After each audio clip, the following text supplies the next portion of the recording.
¿Qué sucede? Que, en mi opinión, que la literatura rusa contemporánea, y por eso decía, todos cambiaron, también cambiaron los autores. También los autores comenzaron a hacer un tipo de literatura que es muy cercana a otras que se hacen en Europa occidental, y por lo tanto que les son muy cercanos a los lectores. María Stepanova, por ejemplo, Pamięci, En memoria de la memoria, es uno de los libros de ensayo más grandes que se han escrito en Europa, sin duda en los últimos 10, 15 años. Es un libro que conectó enseguida con el público español y con el público europeo en general.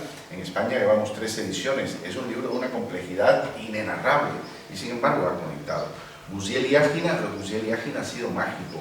No sé si este es Zuleyja.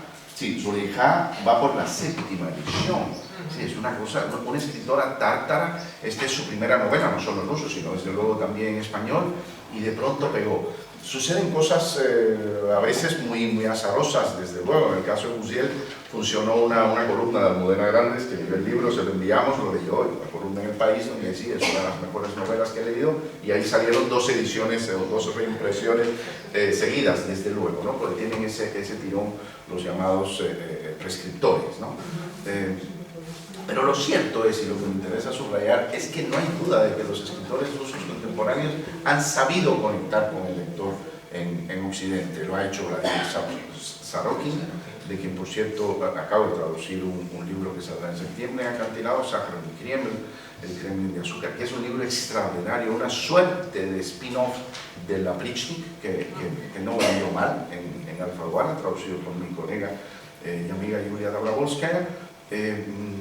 Saldrán ahora próximamente 2 libros de Buziel, que también he traducido, y acabo de terminar el último, Stepanova, que es el primer libro que escribe Stepanova en el exilio. Tal vez podamos después hablar del tema de la guerra del exilio, porque es fundamental, de lo que se está viviendo en Berlín, de donde acabo hace muy poco con los autores rusos y con la literatura rusa. Berlín vuelve a ser lo que fue en los años 20 del siglo XX, es decir, un lugar donde está lleno de galerías de arte rusas, de revistas rusas, de proyectos rusos.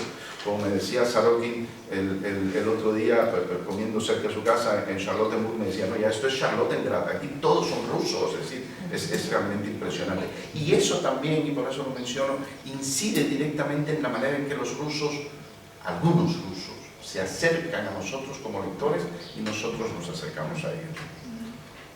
¿Alguna otra opinión al respecto de esta cuestión?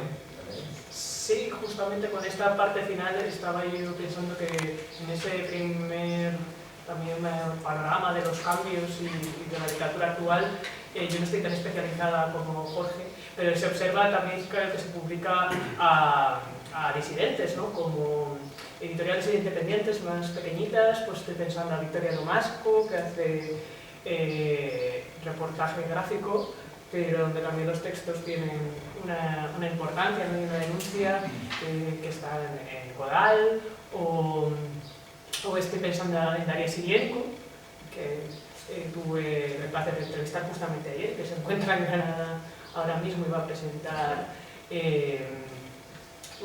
bueno, ha escrito ya, publicado Chicas e Instituciones, pero Deseo, cenizas para mi casa, es su último libro, ¿no? Que en Errata Naturae. Y bueno, pues eso es también como un revulsivo, ¿no?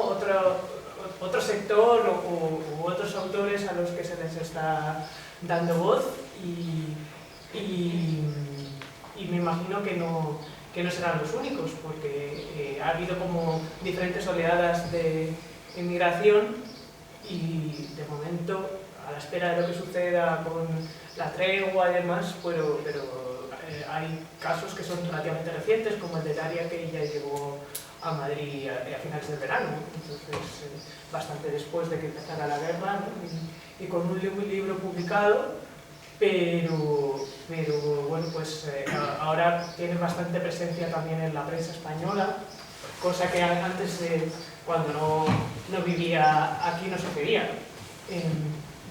Y también coincido con lo que comenta Jorge, que es impresionante ese microcosmos ruso en Berlín, ¿no? Que por razones históricas siempre ha habido un vínculo muy fuerte, pero que a las circunstancias lo han potenciado todavía más, ¿no? Y teniendo en cuenta pues la importancia que tiene también la Feria de Frankfurt, es un sitio estratégico en el que están, ¿no? No por casualidad, pues evidentemente ha crecido tanto esa comunidad y va a influir esos autores en todos nosotros, ¿no? En diferentes países europeos. Creo que podemos hablar de ese tema, ese microcosmos ruso que se ha generado a raíz de la guerra, que por cierto pudiera ser que acabe próximamente, ojalá sea así, ¿no? Sí. Eso ha generado sinergias diferentes, ¿no? Por ejemplo, Anna Starovinitsa en Georgia, sino que lo vimos recientemente aquí, esto está hablando en Alemania concretamente. Claro, muchos de esos autores pues son autores que están o prohibidos o son directamente inagentes, o Sí. quiero decir que realmente tienen un trato hacia ellos muy... que no podrían volver a Rusia, o muchos están... Se me ocurre ahora que estuvo aquí recientemente en Granada Buikov, ¿no? Que también es muy productivo, por ejemplo, que está en Estados Unidos, y evidentemente no puede pisar Rusia y experimenta problemas importantes también, ¿no? en su día a día, ¿no? Entonces, ¿qué pensáis de qué sinergia ha generado esta cuestión de la guerra y el exilio concretamente? Bueno, ahí se da una cuestión, perdón, muy particular. Cuando traemos escritores rusos a Barcelona o a Granada o a Madrid, y escritores, estoy pensando en Miloditskaya, María Stepanova, Buikov, Shishkin, etcétera, etcétera, es decir, son escritores que solo nosotros les ponemos micrófonos delante. Son escritores que en Rusia hoy no pueden hablar, son escritores que no pueden pisar Rusia, son escritores, muchos de ellos, Ulitskaya, Sorokin, cuyos libros están siendo quitados de los listados de bibliotecas, ya no digo de librerías también. Entonces, claro, hay una responsabilidad nuestra también en eso, el hecho de que nosotros les pongamos micrófonos delante, luchemos por traducir y publicar sus libros, es algo fundamental que estamos haciendo, y yo, en lo personal, y sé que muchos colegas también, nos lo tomamos como un deber y como una manera de devolverle a la literatura y a la cultura rusa lo que nos dio durante muchos años, es decir, devolvérselo dándole nosotros la posibilidad de hablar hoy al público occidental y, en fin, y ganarse la vida también por su literatura, ¿no? Totalmente. ¿Algo más a propósito de esta cuestión? Sí, bueno, yo podría comentar que cuando estuvo aquí en Granada hace un par de años Tatiana Pilariova, que creo que sigue siendo directora de funciones del Instituto Cervantes de Moscú, pues se me propuso en aquel momento la traducción de una obra que acababa de salir en Rusia, que supongo que sería no de una manera oficial, que se trataba de una recopilación de 100 autores, 100 poetas rusos, actuales, contemporáneos todos, que escribían poesía contra la guerra. Entonces yo en un primer momento accedí. Lo que pasa es que, bueno, ahora mismo, pues después de algunas conversaciones, la cosa está un poco en suspenso, pero que existe también esta posibilidad. Es decir, que sepamos que en Rusia hay gente, y no poca, que escribe en contra de la guerra, y que si, como acabáis de comentar, pues a nosotros nos corresponde en parte esta responsabilidad de difundirlo, pues yo en su momento, como dije, pues estoy dispuesto a colaborar en la medida de mis posibilidades. Claro, ella me mandó la antología, los nombres de los autores. Yo sinceramente no conocía a ninguno de estos poetas. Claro, son poetas de ahora mismo. Y eso seguramente, pues incluso en la propia Rusia, la mayoría de ellos son desconocidos. Pero evidentemente es interesante que se haga algo para que también este tipo de literatura se pueda conocer entre nosotros. Muy bien, si os parece, creo que hay otra cuestión importante y que no se suele tratar tanto, que es cómo se aborda el proceso de traducción. Lo digo por lo siguiente, lo digo como persona que ha dado traducción durante 30 años, ¿no? Y hay una cosa que nos une a todos, pero vosotros concretamente, que es que todos habéis aprendido la lengua para traducir. Es importante, no estamos en casos de bilingüismo, que es otra cuestión diferente. De hecho, aquellos autores que son bilingües, pues los traductores pues traducen de otra manera, ¿no?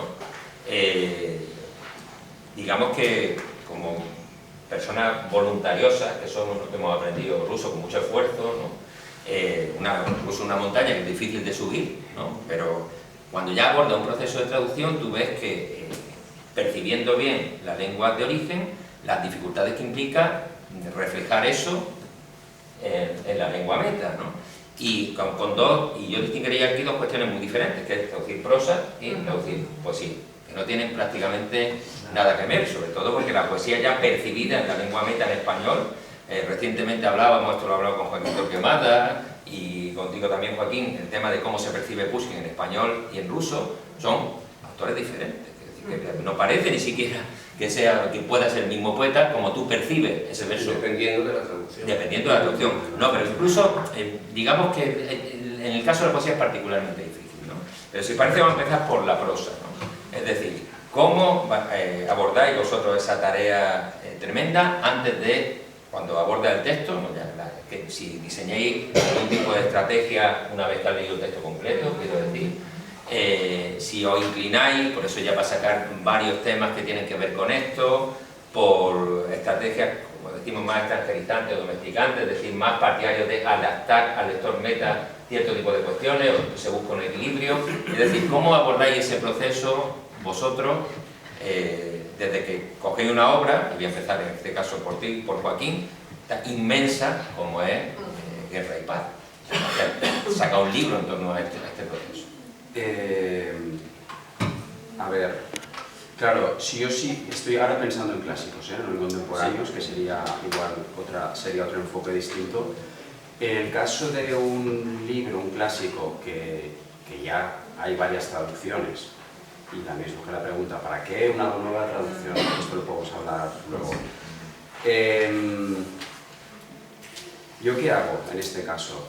No siempre, pero primero intento hacer como un poco un estudio de campo de qué traducciones de esa obra existen para saber cuántas hay, cuándo han salido y si puedo o tengo acceso a ella, pues la reviso y hago como un poco un análisis muy general. O sea, no es que esté allá mirando cosa por cosa o error por error, pero un poco qué enfoque han tomado los otros traductores con respecto a esa traducción. Eso me sirve para partir un poco de qué puedo aportar yo o cómo la voy a enfocar yo, ¿no? No es que dependa de eso, pero me da como una visión de conjunto. Después, una vez que ya tengo el texto, ya sabéis que normalmente en literatura rusa, sobre todo cuando son clásicos, los traductores nos tenemos que espabilar para conseguir los originales, porque las editoriales no saben cirílico, no conocen, en el caso mío al menos, pocas veces me han dado un original, he sido yo el que me tenía que buscar la vida, ¿no? Hablo de clásicos, contemporáneos será distinto. Entonces, una vez tienes el texto, lo has leído previamente, yo siempre leo el texto previamente porque hay traductores que prefieren no leer el libro antes de traducir, hay bastantes, Yo soy de los que me gusta leerlo y tenerlo como muy bien estudiado, y yo trabajo también a otro nivel, que es a nivel auditivo. ¿Por qué? Porque tenemos la gran suerte que en Rusia todos los clásicos están grabados en audiolibro por actores buenísimos y tenemos acceso a esas grabaciones, ¿no? Entonces, aparte de nivel de lectura, trabajo mucho a nivel de escucha. Entonces, no solo leo la obra, sino que la escucho intento antes de traducirla y mientras la estoy traduciendo mucho también. Porque así la literatura es escrita, pero es sonido también, es música, entonces para mí el nivel auditivo es muy importante y me sirve muy bien para saber si voy bien encaminado, ¿no? Escuchar tanto el texto en ruso como mi propia traducción en voz alta. Después también me va muy bien a nivel de cotejo, ¿no? Para saber que no me he dejado una frase, una palabra, que no he entendido mal un matiz, pues me va muy bien escuchar el texto en ruso, ver mi traducción, y es una manera de cotejar que es muy fácil y nos facilita mucho la vida. ¿Cómo más trabajo el texto? Por ejemplo, yo recurro mucho en fragmentos que igual son un poco más oscuros o más que no sé muy bien la interpretación o si estoy entendiendo el matiz, yo intento recurrir a nativos. Y a nativos que sean sobre todo filólogos y conocedores de la literatura rusa. No te vale cualquier nativo porque hay gente que cree que por saber un idioma ya entiende la literatura y no es así. Tienes que entender profundidad la cultura entonces he recurrido a nativos, por ejemplo, No sé si está por aquí Andrei Zainuldinov, bueno, ayer estaba, profesor de la Universidad de Barcelona, y durante el proceso de Guerra y Paz, cuando tenía dudas de pasajes, pues entre los dos discutíamos y intentaba encontrar la solución más adecuada, ¿no? En cuanto a domesticación, extranjerización, yo intento domesticar el texto lo mínimo posible. No me gusta. Intento como que el texto quede tal cual como lo escribió el autor, en este caso sería por ejemplo Tolstoy, y si tengo que explicar algo, recurro a notas de pie de página. Intento tampoco ser muy pesado con las notas a pie de página, pero no les tengo ninguna... no me da miedo poner notas a pie de página, ¿no? Creo que es un buen complemento a explicar algunos conceptos culturales, algunas realias o lo que sea, pero intento el texto original, sobre todo cuando es un clásico, respetarlo lo máximo posible.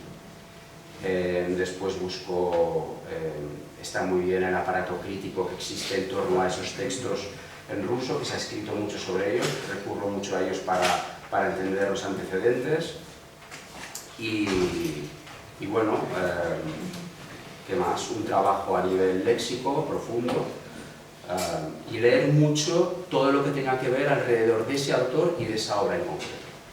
¿Vale? Sí, cartas, por ejemplo, que puede... Exacto. Cartas, estudios literarios. Entonces es algo meta o algo que no tiene, algo que no es exactamente el texto, que es alrededor del texto, ¿no? Entonces bueno, al final es como zambullirse en ese texto, en ese mundo por completo durante el tiempo que haga falta, en este caso fueron 4 años, y al final es como hacer una especie de tesis doctoral, ¿no? de ese texto, es una inmersión muy profunda. Y esa es mi manera de abordarla, es como un abordaje absolutamente completo e inmersivo en esa obra. ¿Alguna otra opinión? ¿Cómo? Sí, yo estaba pensando que en 2 libros particulares que son como que fueron también por las dimensiones y la importancia cultural, pues 2 cuartos de elefante, digamos. Recuerdo que a una gran traductora de Dostoyevsky alemana, Svetlana Geyer, que ya difunta, ¿no? Pero ella se rodó un documental sobre su trabajo que se tituló La mujer de los 5 elefantes, por las 5 grandes novelas de Dostoyevsky, cuya traducción es la canónica a pesar de ser ella ucraniana, ¿no? Que está haciendo la proeza de una traducción literaria en persa, ¿no? Que es algo admirable. Y en este caso, al ser, participé para Páginas de Espuma en los cuentos completos de Babel, y fue una traducción que tuvo una importancia, reunir los textos para empezar, porque recientemente se estaba haciendo por parte de la familia el trabajo de hacer una especie de nueva inventarización, nuevo corpus, porque hay muchos textos perdidos de Babel, y entonces fue un trabajo como bastante filológico, ¿no? Porque en principio lo comenzó nuestro compañero Jesús García Gabaldón, profesor de la Complutense y traductor, pero en el caso concreto de la obra de Babel, él a veces tiene diferentes versiones de la misma historia, ¿no? Entonces había incluso que establecer si se diferenciaban lo suficiente para considerarles un texto diferente o no, ¿no? En algunos relatos que no habían sido publicados o estaban recién publicados en ruso, ¿no? Recientemente, que estaban rescatados por sus herederos. Y este fue un trabajo muy complicado, sobre todo pues, para los que lo iniciaron, ¿no? Primero, pero muy interesante, primero Gabaldón y después nuestro compañero también, Enrique, que ahora tengo Bercher. No, Bercher no, pero podría haber sido, que tengo lapsus con su apellido, disculpad. Pero sí que estuvimos, ellos empezaron a traducir y luego pues ante la cantidad de textos y los plazos que le interesaban a Páginas de Espuma, a la editorial, pues ya nos fuimos incorporando tanto yo como Pablo Viejo, y fue bonito porque somos estudiantes todos eslavistas, o bueno, formados por Jesús Gabaldón, y luego Babel es un autor que presenta muchos retos porque creo prácticamente dedica toda su obra a Odessa, la Odessa multicultural, donde los personajes a veces hablan en yiddish, en ucraniano, aunque el texto esté en ruso, ¿no? Y porque además, lo estábamos comentando ayer precisamente en la cena, ¿no? Porque tiene un estilo, una potencia que puede ser muy lírico e inmediatamente expresionista, y tiene como un humor muy particular y entonces es difícil captar su voz y reflejar, ¿no? Y la fuerza que tiene, la contundencia, ¿no? A veces además, ya que él mismo depuraba mucho su propia obra y rehacía sus relatos, claro, pues digamos que ha hecho una especie de montaje ideal para que se condense y sacar todo el potencial del lenguaje, ¿no? Entonces eso exige más de ti como traductor. Pero yo creo que, aunque es un libro que es muy extenso, al hacer ese trabajo en equipo, claro, por supuesto fue necesario investigar al autor en profundidad, incluso algunos de estos textos eran guiones para películas, y entonces buscar esas películas de cine soviético, que algunas son bastante desconocidas, pero son verdaderamente, al menos en España actualmente, muy interesantes, y se capta algo más de la intención, un poco como lo que comentaba Joaquín con respecto a los audiolibros. Y el hecho de compartir ese trabajo en equipo, bueno, pues, y que el propio Babel trocee su obra, ¿no? Y haga conjuntos de relatos como la Guardia Roja, la Caballería Roja, según sea la traducción, pues su talento y las dimensiones del libro lo hacían más llevadero. Pero con alguien como Chernyshevsky, que es un autor, evidentemente, pues nos tenemos que remontar un siglo antes y que tiene una cultura enciclopédica. Para mí, por un lado, el reto era también leer en castellano del 19 para poder sonar y empaparme como un poco de ese estilo, a buscar una equivalencia a lo que hacía Chernyshevsky, ¿no? Aunque por otro lado pues, era muy rompedor en los contenidos. Y yo creo que es un libro pues, que tardé más en traducir que, según se cuenta él, en escribir, ¿no? Él estaba encarcelado cuando lo descubrió en la fortaleza de Pedro y Pablo, y me fue un reto muy grande llegar a entender una serie de alusiones y juego cifrado que tiene con las referencias para poder publicar, aunque fuera por fascículos en Sapinieni, que es la revista Contemporáneo, el libro. Y entonces él, que es un socialista utópico, que inventa conceptos como el hombre nuevo, ¿no? Que es el que lo genera, ¿no?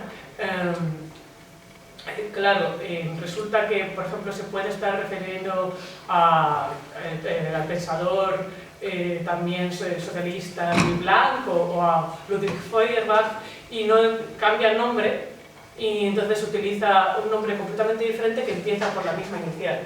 Y allí me ayudó mucho tanto la crítica literaria rusa como otras buenas ediciones a otros idiomas para estar segura de que entendía esas alusiones, porque pues, visto desde fuera, o al menos en mi lógica, esas transposiciones, que es un juego que tiene Chernyshevsky, ¿no? Que es un libro de tesis, pero también tiene un cierto humor, pues no son nada claras. Resulta que eso que para Ludwig Feuerbach pues es Luis Felipe de Orleans en el libro, pues no no es fácil de ver, ¿no? Sobre todo con la perspectiva de nuestra época. Y yo creo que también uno se da cuenta de qué sociedades tan distintas, ¿no? Que una persona en 3 meses pueda dar a luz a una novela de 500 y pico páginas, en la que además, encarcelado, yo entiendo, me quedé como abrumado por la cultura de Chernyshevsky, porque él está citando en alemán, en francés, a grandes autores, ¿no? Como de memoria, entiendo yo, sobre todo.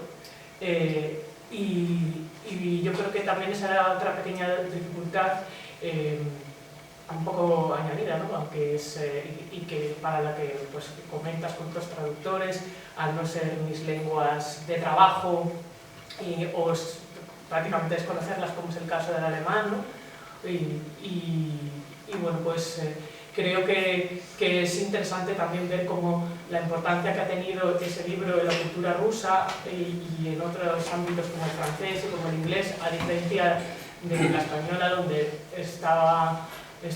había una traducción muy antigua, bastante deficiente y no ha dejado así ninguna huella, ¿no? Pero para entender la entidad del libro, y que es muy particular porque es de tesis, con una carga política grande, ¿no? Y como un testimonio también de la vida de la época, y romper un poco los tabúes sociales, sobre todo con la mujer, ¿no? Y a mí me ayudó incluso a hablar a veces con conocidos, amistades rusas, qué opinaban del libro, que generalmente se suele decir que, bueno, que se obligaba a leer durante el comunismo, que ahora que eso están un poco hartos, ¿no? Por esa imposición. Siempre se decía que era el libro favorito de Lenin y por eso su qué hacer, ¿no? Es un homenaje a Chernyshevsky, pero todos recordaban como muy impresionante el personaje del protagonista, ¿no? Que a pesar de ser ese libro de mensaje y de tesis, están bien tratados los personajes y tienen una potencia, ¿no? Entonces me di cuenta que hay una parte que para ellos había quedado pues, quizás algo un poco caduca, pero otra parte muy viva del libro. Y por ejemplo tú, Jorge, en el caso de que tú has traducido a las dos cuentas, pero bueno, a la escritora Nencevich y a Gudiel Yáquina, ¿no? Supongo que tú, al poder tener contacto con ella directa, pues las conoces a los dos perfectamente. Digamos que tú abordas el texto de una manera un poco diferente, igual que ellos. Sí, los traductores habitualmente, como los médicos forenses, trabajamos con muertos, trabajamos con difuntos por una razón obvia, trabajamos con una literatura que tiene 300 y pocos años, el cuerpo fundamental de literatura rusa, y ya casi todos nos dejaron. Lo que pasa es que los muertos son muy locuaces. La gente dice, bueno, trabajas con los muertos, como apuntaba Joaquín, son extraordinariamente locuaces, pero cuando abordas, yo pensaba en un proyecto que tuve hace años, que eran las memorias de Gertsen, de Lloyd Dumi. Claro, te encuentras con un pensador que ha generado toneladas de papers, es decir, toneladas de información, aparte de sus epistolarios y todo ese entorno alrededor del libro. Entonces, claro, uno quisiera todo eso también incorporarlo, y buena parte lo incorpora. Lo que pasa es que tampoco hay que olvidar que esto lo hacemos por dinero, básicamente. Sí, esto es un trabajo y hay unos plazos. Hay proyectos a los que uno puede dedicar 4 años, pero la mayor parte de las veces no. Y por eso el traductor tiene también que tener una gran capacidad de decisión. Traducir es sobre todo decidir. Hay que decidir qué haces exactamente con un autor. A veces uno tiene la suerte de pillar enseguida la voz, cómo quiere que esa voz suene en español, y bueno, en fin, comenzar a traducir e intentar que eso funcione. Humberto Eco decía que traducir es gozar del inmenso placer de escribir sin pasar por el tormento de la creación. Es decir, ya el libro está. Entonces lo que hay que hacer es ponerlo en tu lengua. Yo intento que el lector de mis traducciones las lea como si esos libros hubieran sido escritos en español. Yo intento que no esté tropezando todo el tiempo con cosas extrañas que lo molesten. Trabajamos también para el lector, sin traicionar desde luego los originales, hay que buscar una manera. Esto con los contemporáneos es desde luego mucho más fácil, porque tienen un lenguaje precisamente más contemporáneo. Con los clásicos, en fin, hay que abordarlo de otra manera. En relación a lo que dices de trabajar con los vivos, desde luego, a Gertsen no lo tenía en el WhatsApp, sí que tengo, en fin, a los que traduzco ahora. Y eso es fantástico, pero a la vez genera determinados problemas a veces, ¿no? Guziel, por ejemplo, es un escritor que más conoce muy bien su oficio y le interesa que funcione. Este libro, Zuleika abre los ojos, lo traduje tradujimos al mismo tiempo 6-7 traductores, se tradujo a casi todas las lenguas, se vendió ese año en Frankfurt como un éxito extraordinario. Y entonces Gousiel hizo una estupenda tabla de Excel donde cada uno de nosotros iba lanzando dudas y ella compartía las respuestas con todos. Entonces ahí se hizo un documento, además que ojalá se publicara algún día, porque es decir, Gousiel escribía páginas enteras para explicar, para responder una pregunta a la traductora en alemán, la traductora al italiano, mías o lo que sea. Es súper interesante. Hay algunos que son así de generosos, otros, aunque vivos, no lo son tanto. Otros dicen, tú tira. Yo recuerdo, por ejemplo, el muy tristemente célebre Zahar Prilyepin, es un tipo súper déspota con los traductores. De hecho, recuerdo haberlo visto un día con su traductor al japonés diciéndole en un evento en Moscú, en estos congresos, diciéndole una grosería, en plan de, ocúpese usted de esto. Entonces hay de todo en este sentido. Y después hay otro elemento, ya por último, que es que a veces logras pillar la voz del autor, tiras adelante, en fin, pero hay proyectos que son más difíciles. Yo he tenido dos en particular que son muy complejos en ese sentido, que son Premia Second Hand de Svetlana Alexievich y el libro de Vasily Grossman e Ilya Ehrenburg, el libro negro sobre las atrocidades de los nazis en la Unión Soviética ocupada, que hice para Galaxia Gutenberg hace años.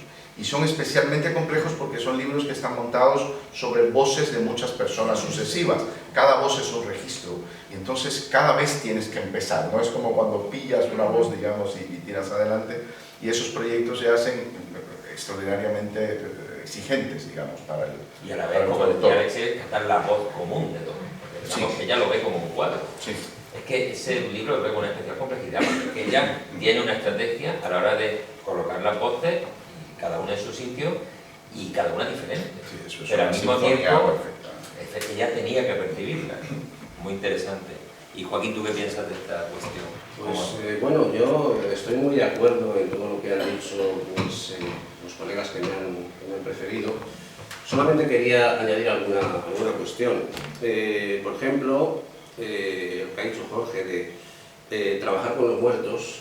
Algunos recordarán que hace unos años estuvo aquí en Granada dando una conferencia una reconocida traductora de poesía rusa y de otras lenguas. Y ella dijo que ella dialogaba con Tsvetaeva.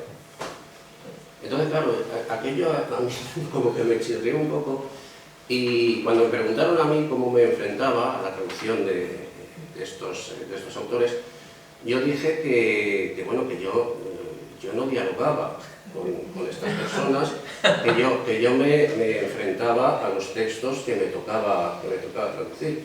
Y muchas veces Andrés Santana, que lamentablemente hoy no puede estar aquí, me recuerda, dice, mira cuando le dijiste tú aquello de yo no hablo con los muertos. Pero bueno, esto digamos como anécdota y bueno, y estando muy de acuerdo con lo que comenta Jorge. Luego, en mi caso, el proceso generalmente es muy individual. Es decir, yo estoy siempre con la traducción, tanto si es de prosa como es de poesía, solo ante el peligro, ¿no? como se suele decir. Es verdad que a veces he tenido que recurrir a algún tipo de ayuda, sobre todo cuando me tocó traducir una parte de la poesía y la prosa de Kazajstán.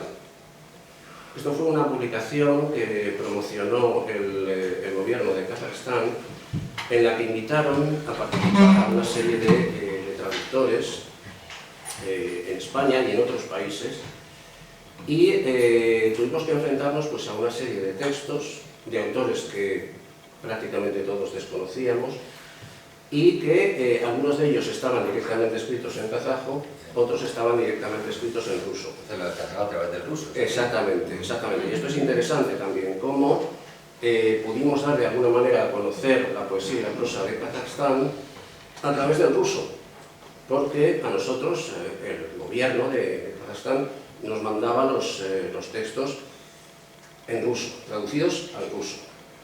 Entonces, claro, aquí algunos teníamos ciertas dudas acerca de hasta qué punto esas traducciones podían ser fieles, y realmente nos enfrentábamos a unos textos de los que podíamos fiarnos de alguna manera, ¿no?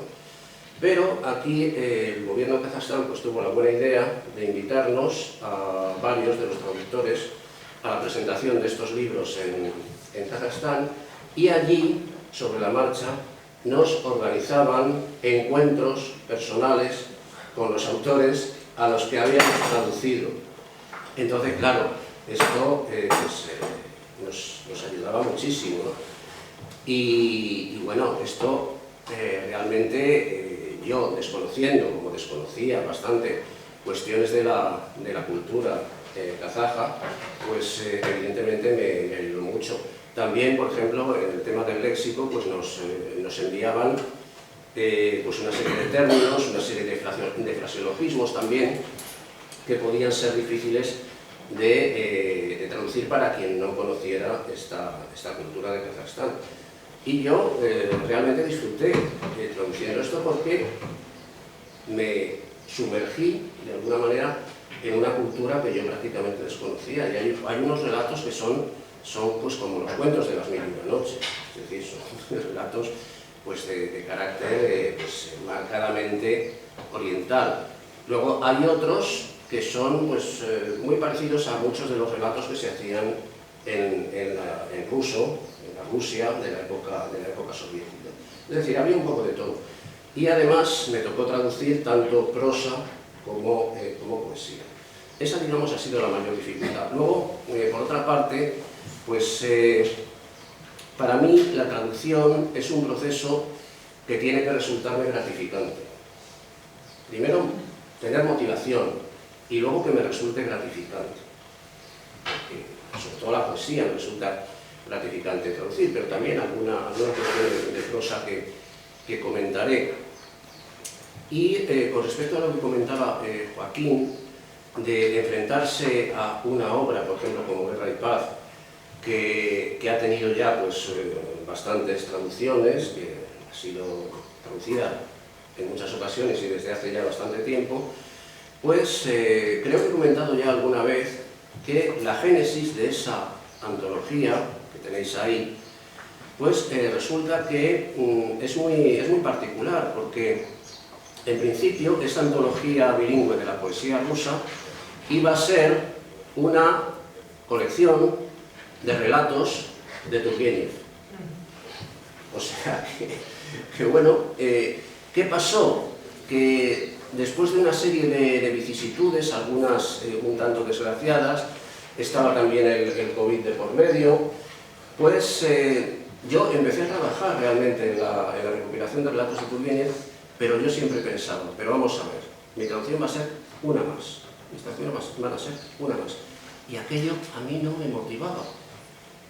A mí no me motivaba. Y bueno, por muy buena que sea la traducción, porque hay que decir que esa traducción de Turgenev me la encargó nada menos que Claudio Guillén, cuando era el director de la Biblioteca de la Literatura Universal que entonces publicaba Espasa-Calpe, iba a ser publicado ahí. Pero bueno, un poco después se produjo el fallecimiento de Claudio Guillén, bueno, aquello cambió de alguna manera, y ya cuando se hizo cargo de esta colección Luis Alberto de Cuenca, en la editorial Almuzara, pues él me insistía, ¿cómo va lo de Turgenev? ¿Cómo va lo de Turgenev y tal? Y yo, pues mira, pues va y no va. Pero ¿cómo es eso y tal? Que yo tengo mucha ilusión en que salga, y el director de la editorial, Manuel Pimentel, también está muy interesado. Digo, y un día me dice, pues mira, es que acabamos de publicar una antología de Cavafis, que es una maravilla y tal. Entonces a mí se me encendió la lucecita. Digo, ¿cómo? ¿Que habéis publicado una antología de Cavafis? Vale. ¿Y no se interesaría más que esto de Turgenev, que está ya architraducido, una antología bilingüe de la poesía rusa de 3 siglos, que así es como lo planteé yo en principio, además con textos, la mayoría de los textos inéditos y tal, y digo, y además le dije que tengo ya muy trabajada, y entonces se quedó así, Luis Alberto Cuenca. Oye, pues sí, pues mira, pues tal vez no sea mala idea, se lo voy a preguntar a Manolo Pimentel. Bueno, como me dijo que Manolo Pimentel le había parecido muy bien, y a partir de ahí, pues salió esta antología publicada en la editorial Alcuzara. Es decir, que las vueltas también que puede dar una traducción con respecto a lo que tú comentabas, ¿no?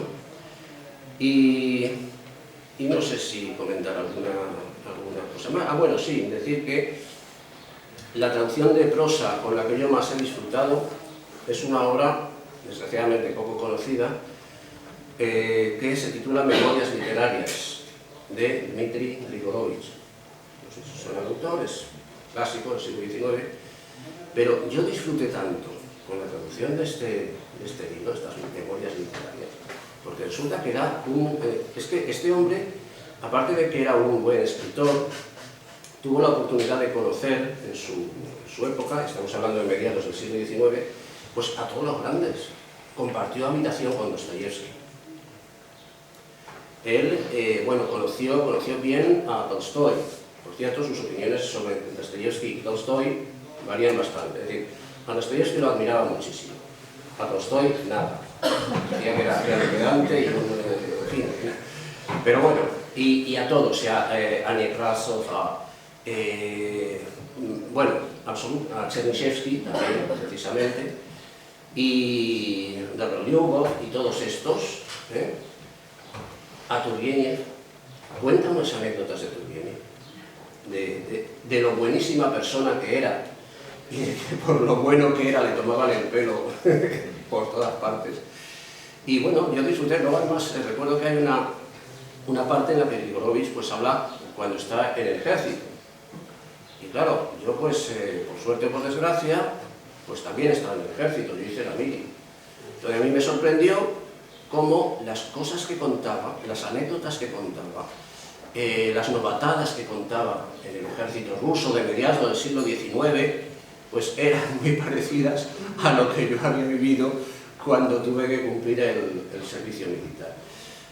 Es decir, que esto es una de las cosas que a mí pues, me hacen pues, disfrutar de las traducciones. Bueno, el tema de la poesía pues ya lo he comentado muchas veces. Y por último, pues reivindicar la labor de pequeñas editoriales, como por ejemplo Nevsky Prospects, que publicó bastantes cosas, tanto de literatura clásica rusa como de literatura contemporánea. Creo que fueron los primeros que publicaron a Starovinets, por ejemplo. Entonces, bueno, editoriales como esta, y luego también pues hay editoriales que yo casi califico de heroicas, como esta de la que voy a hablar después, de esta publicación muy peculiar, muy curiosa, de la que hablaré después, que se llama Huerga y Fierro. Es de Madrid, es una editorial de Madrid, que también pues les da por publicar este tipo de cosas. Y bueno, y con esto yo ya pues quiero... Lo que me interesa, a propósito de esto, sí me parece transmitir que, por ejemplo, Joaquín, tú hablas de la fidelidad al texto. Parece, Jorge, que habla un poco más de eso de... Eso no se discute, la fidelidad al texto. Eso es un tema que no... Pero es evidente, yo digo, yo como lector de ruso, que en ocasiones respetar el estilo, sobre todo la cuestión de carácter estilístico de un determinado escritor, por ejemplo, Dostoyevsky, si tú lo respetas como él escribe, el resultado es ilegible en español o muy difícil. Quiero decir, yo creo que, evidentemente, dependiendo del autor que enfrentas, tienes que tomar algunas medidas de domesticación del estilo, sobre todo, porque es que si no, en español no se puede leer, y ahí hay montones de traductores, Crimen y Castigo, por ejemplo, que no son legibles. Puede que sean...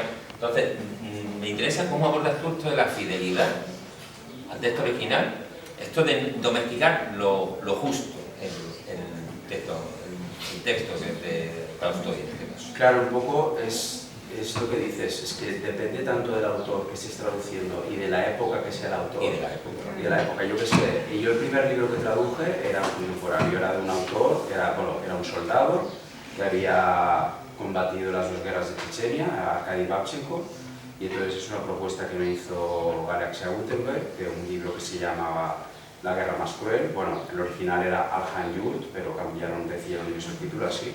Entonces era una serie de relatos sobre las experiencias de este joven soldado que estuvo en Chechenia. Y bueno, es un libro terrible, es muy interesante, pero es terrible porque es muy cruel. Explica el sistema del ejército ruso, la Yedavshina, las palizas, la corrupción en el ejército, la crueldad de la guerra, bueno, es terrible, ¿no? Es un poco un reportaje periodístico.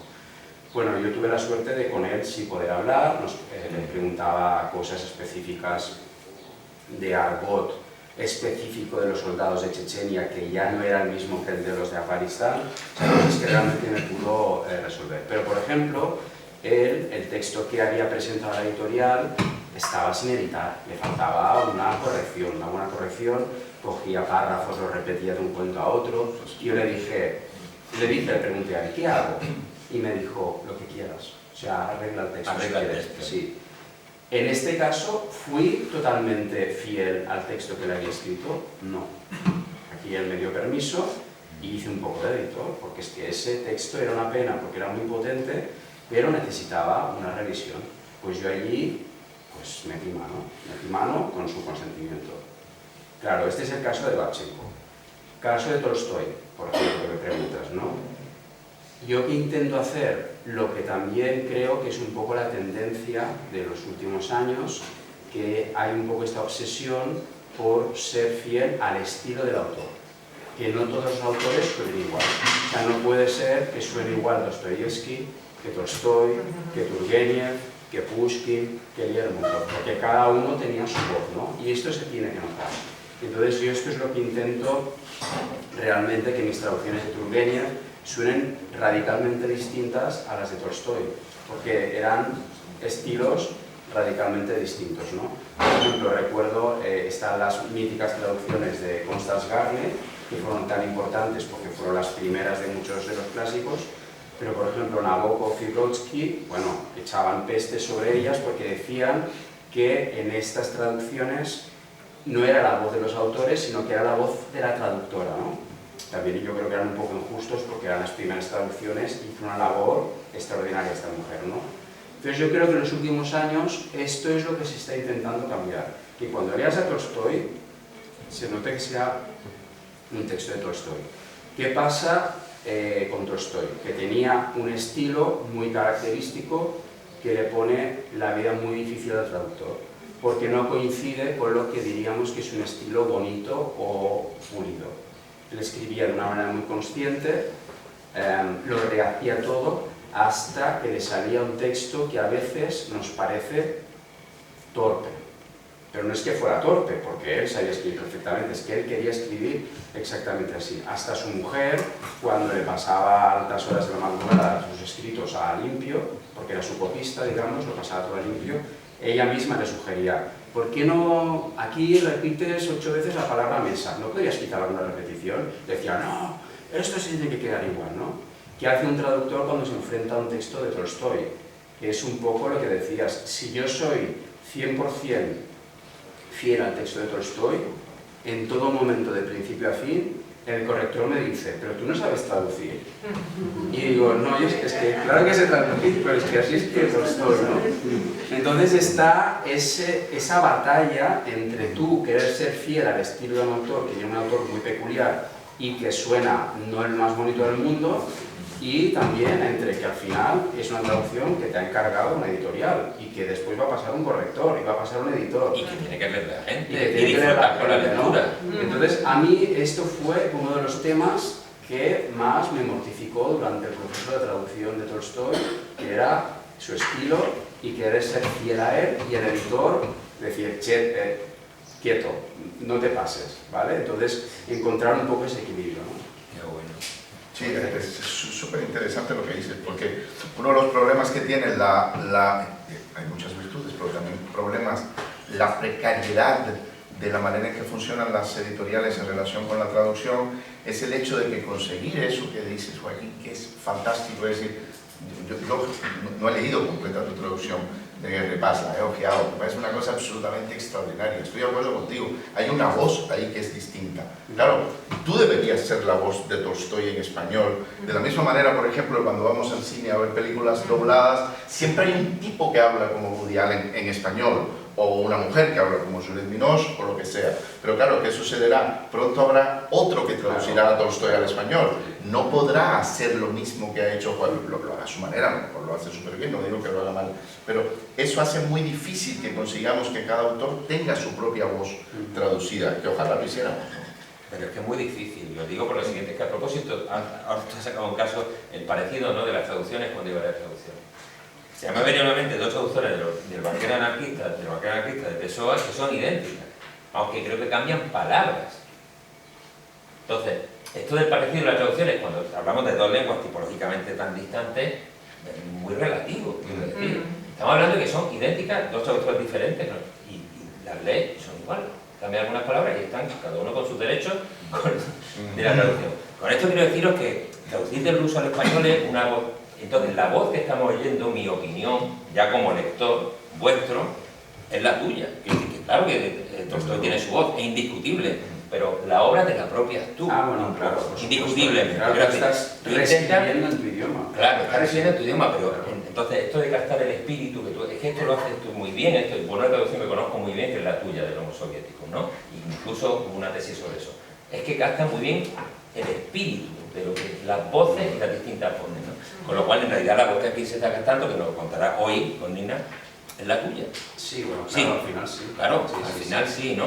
Pero Digo, intentando ser lo más parecida a Tolstói. Es que esta cosa, ¿no? Eso es la mía en eso segundo es. plano, pero intentar emular a Tolstói. Eso es lo que es muy interesante. Sí. El tema es que tú estás intentando emular a todo esto, pero es tu... Claro, es mi filtro emocional, es mi filtro de evidencias, mi filtro lingüístico.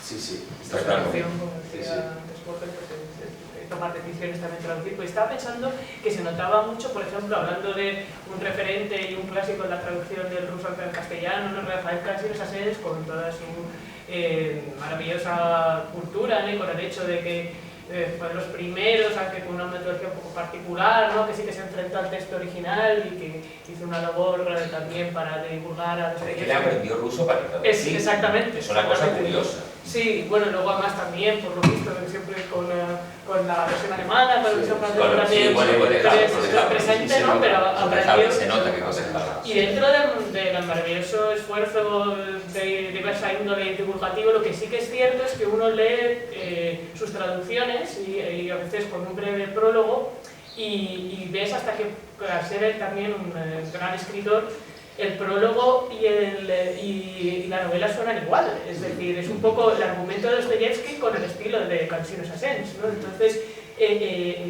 dentro de que, claro, es como un pionero que rompe con esa maldición que contaba Machado, ¿no?, que tiene un texto muy interesante sobre literatura rusa, diciendo que potente es la literatura rusa porque resiste ser retraducida, ser también como... digamos, adaptada, es decir, cortada, ¿no?, como que los textos, muchos de ellos se reducían. Y luego vertida al español en el castellano deficiente de un catalán, así como con humor, ¿no?, que es una ironía ese texto, pero refleja la situación que había en los años 20, 30, del pasado siglo en España. Y entonces, claro, hay que admirar el trabajo ímprobo y el tiempo, ¿no?,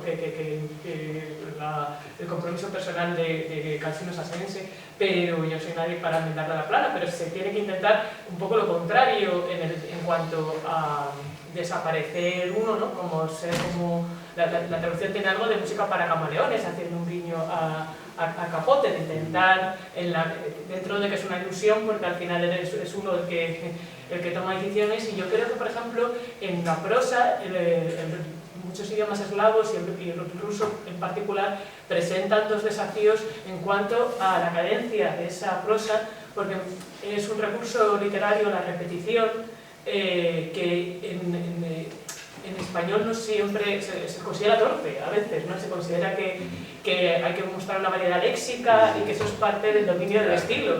En cambio, ellos están jugando con un recurso que es uno de los hallazgos del escritor y que contribuye a veces también a entrar como en la memoria del lector, repetir, ¿no? Entonces, ¿qué hace uno con eso para que no quede cojo, no sea cansino? Y por otro lado, a veces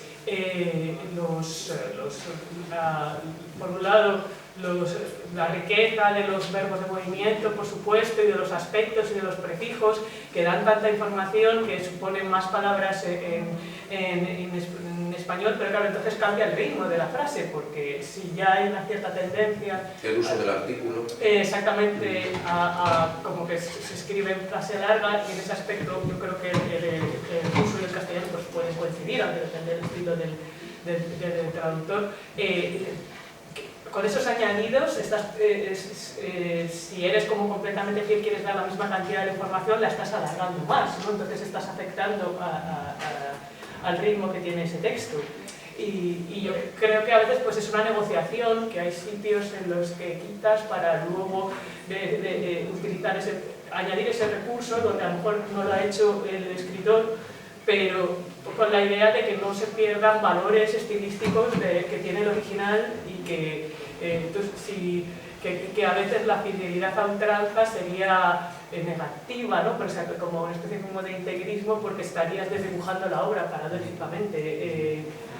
Yo creo, aunque por supuesto con un grado de respeto, de compromiso, como si fuera el pacto de objetividad en el periodismo, ¿no? Pues tiene también una especie de código deontológico un juramento hipocrático que no está escrito entre el autor, ¿no? Que estás firmando y bueno, pues confían en los lectores en que sea fiel al original y cuanto más importante sea el escritor, pues con mayor motivo, ¿no? Esto de la fidelidad yo creo que es un tema que habría que revisar, porque yo estaba en conferencias, no sé chino, sobre comparación de traducciones del chino al español. Si es que los textos son distintos, en español me refiero. Yo decir, que es que estamos hablando que en ocasiones creo que esto de la fidelidad nos dejamos llevar, porque a fin de cuentas el ruso y el español son dos lenguas indoeuropeas.